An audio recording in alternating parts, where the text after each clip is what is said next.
আসসালামু আলাইকুম রহমতুল্লাহ। এই যে দেখেন, কালকে এত বড় ঘূর্ণিঝড় গেল, এত তুফান গেল,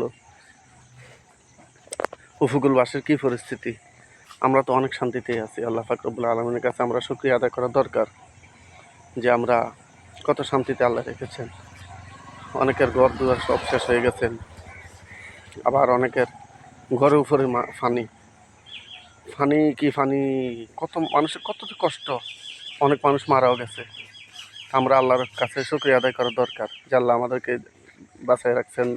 বিভিন্ন দুর্ঘটনা থেকে আল্লাহ আমাদেরকে অনেক রক্ষা করেছেন। অনেক ধরনের নিয়ামত আল্লাহ আমরা ভোগ করছি, কিন্তু আমরা শুকরিয়া আদায় করতেছি না। সবাই নামাজ পড়ুন, সবাই তওবা করুন, বেশি বেশি তওবা ইস্তেগফার করুন, আল্লাহ পাকের গজব থেকে রক্ষা পান। সবাই সবাইকে নামাজের কথা বলুন, প্রত্যেকটা প্রতিষ্ঠানে নামাজ বাধ্যতামূলক রাখুন। তাহলে আল্লাহ পাক রব্বুল আলামিনের নিয়ামত পাবেন, গজব থেকে রক্ষা পাবেন। আল্লাহ সবাইকে হেদায়েত দান করুক এবং সকল গজব থেকে রক্ষা করুক। আমিন। আসসালামু আলাইকুম রহমতুল্লাহ। সবাইকে শেয়ার করে দিবেন।